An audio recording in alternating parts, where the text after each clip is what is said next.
am the FD Guru, bringing to you guys episode 37 of my fantasy sports podcast.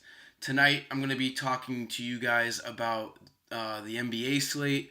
We have 6 games, and it's kind of a tough slate in my opinion. There's not too much value to go around.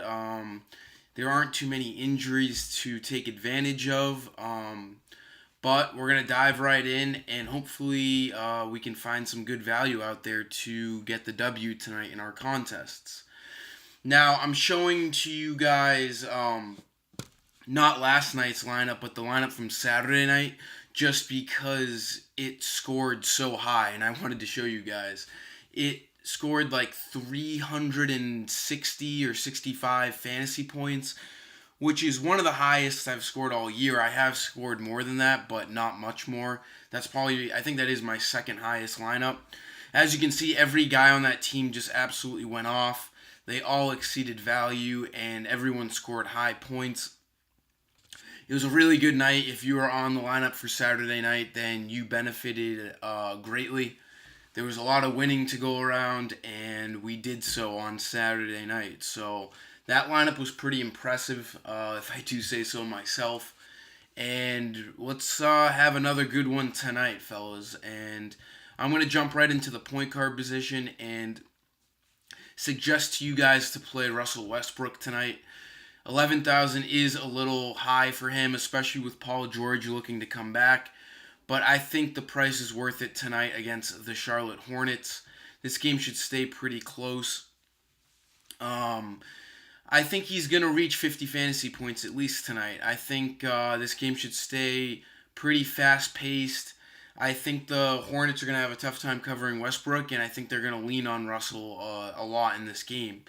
Point guard is a pretty slim position tonight, so whenever there's a position that has tough value, I'm probably going to spend up just so I can get those solidified points from a star.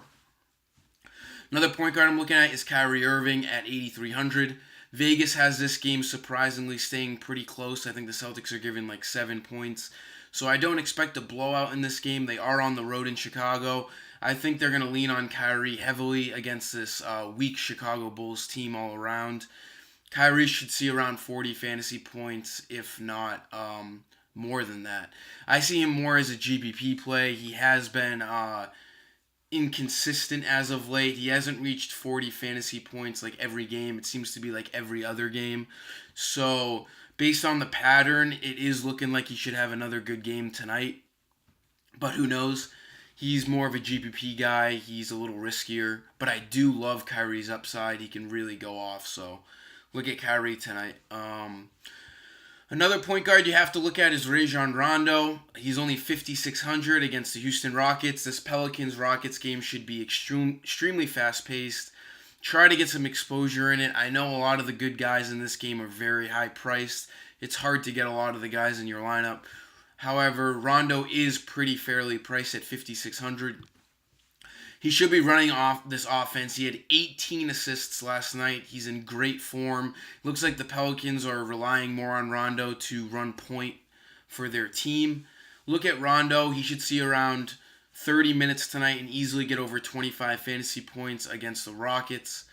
Rondo is a great cash game play. For shooting guards, I am looking to spend more middle tier. I'm looking at Etuan Moore. 4,600. Moore is a pretty good cash game play. He provides you some good value with his low salary and his consistent value reaches. He seems to reach value just about every game. He needs like 22 fantasy points to reach value. He should do so tonight. Like I said with Rondo, this Rockets-Pelicans game is going to be really fast-paced.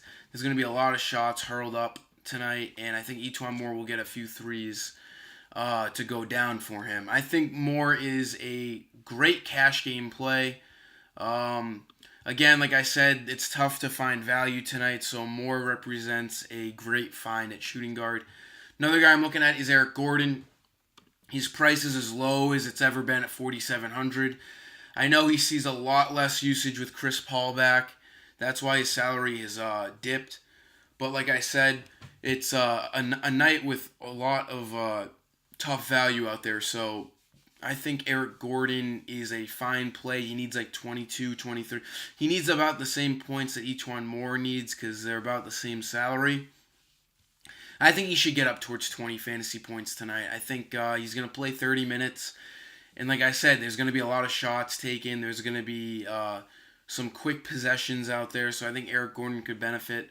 I like both shooting guards from this game, Eric Gordon and Etwan Moore.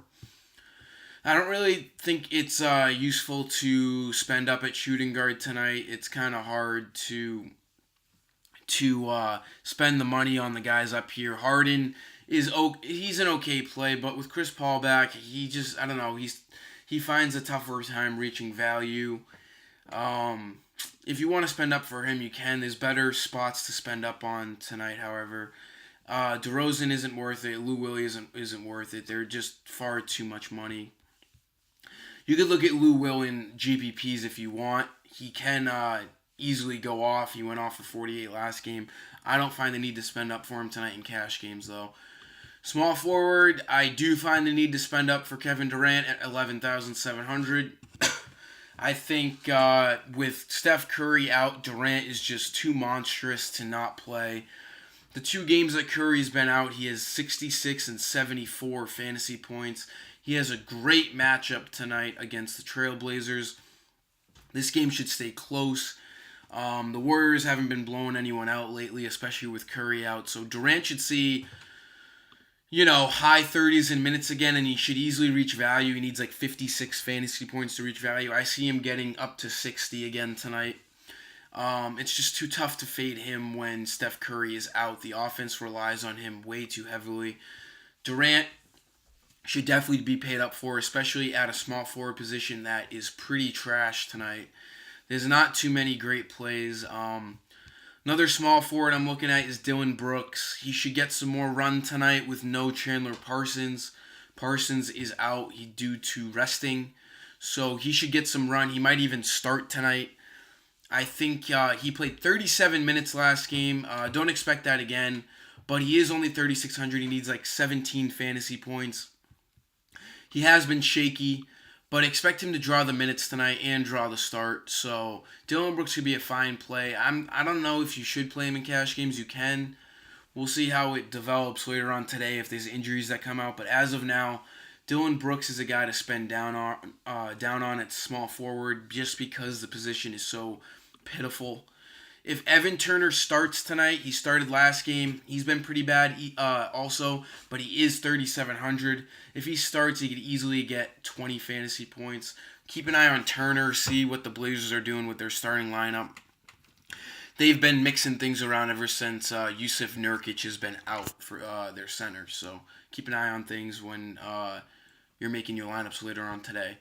Power forward, if you can, fit in Anthony Davis.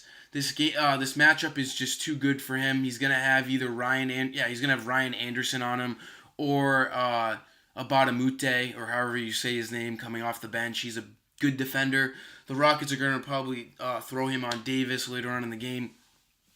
Point is, there's not really anyone on the Rockets who can match up with Davis. They're gonna have Capella on Cousins. Look for Davis to be the beneficial guy on the Pelicans team against a Rockets team that allows a lot of points to their opposing teams.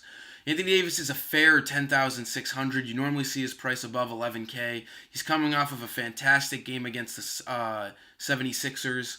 Expect him to reach over 50 fantasy points tonight. If you can fit him in at power forward, I would certainly suggest that you do so. Anthony Davis is a fine play with a great matchup tonight against the Houston Rockets. Another power forward I'm looking at is Serge Ibaka. He kind of goes under the radar. I don't see him on many teams. I don't see him talked about when I do my research. He just doesn't pop up a lot.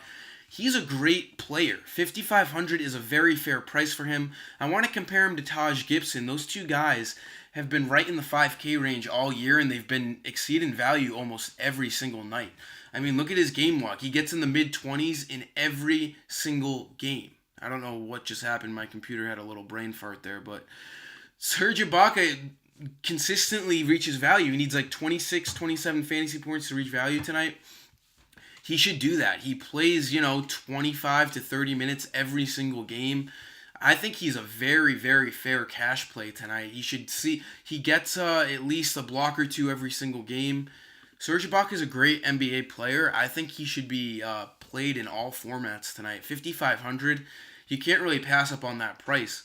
Another guy I'm looking at is a guy right below him, Al-Farouq Aminu. He's been playing pretty well in the games he's been back, or at least the last two. Over 30 minutes in those last two games. He looks like he's fully back from his injury. The Trailblazers seem to fully trust him. I like him a lot at 5,300. He's going to be starting. It's going to be a fast-paced game between the Blazers and Warriors. I could see this game easily being like 110 to 120 by the end of it. These two teams like to go at it. You like to see a lot of scoring between these two teams. Aminu can get over 25 fantasy points. He did that last night, or last game, however. 27 fantasy points. He should be up around that tonight. He's not a must-play, but you can fit him in cash games or GBP. Keep an eye on Aminu. Just a guy I thought I would throw at you guys. For centers, I don't want to spend up on Cousins. I did last night. It ended up screwing me over. 12,000 is too much with Anthony Davis back. He was a fair play at 12,000 when Davis was out. But with him back, I think the Rockets are going to really focus their attention on Cousins tonight. They're going to throw Clint Capella on him. He could obviously still go off. It's DeMarcus Cousins. He's an absolute beast. But for cash games, I'm not looking his way. There's better stars to spend up on tonight. If you want to throw him in tournaments, I'm definitely fine with that. You can definitely do that. You should see some low ownership tonight. But Cousins isn't really worth it in my opinion. A center that could be worth it is Al Horford at 7,500. He's been great as of late. He had that one stinker 2 games ago. If you look past that one game and look at all of his other games, he's been absolutely phenomenal for this Boston Celtics team. Everyone talks about how Kyrie is absolutely changing the dynamic of this team. And Al Horford kind of doesn't get as much love. He should get a lot of love. He's been absolutely dominant on all sides of the floor. And I think he's worth it at 7,500 tonight. The Bulls are going to have a tough time covering him. I think he can easily get over 35 fantasy points, which he needs to get value. Another center I'm looking at for cash games, he might be my favorite play at center, is Steve Adams at 6,500. He consistently gets over 30 fantasy points. If you look at his game log, he is pretty heavily relied upon on this Thunder team. He played 43 minutes last game. I know they went into overtime, but that's only 5 minutes. So if you take away overtime, he still played 38 minutes for that OKC team. So they rely on him. They don't really have other big men to go to off the bench. Steven Adams is a great play tonight. I see him getting over 30 fantasy points without an issue. He's against the Charlotte Hornets. He's against Dwight Howard. Expect Adams to be on the court a lot tonight to match up against Howard. But he's a grinder. He's a physical player. I don't think Howard will dominate him. I think Adams will do just fine. So keep an eye on Steven Adams as you get down to your center position when making your lineups tonight. That's about going to sum it up, though, for this episode, guys. Thanks for tuning in. Thanks for watching. If you haven't already subscribed, subscribe below. And until next time, guys, I am the FD Guru, and I am signing off.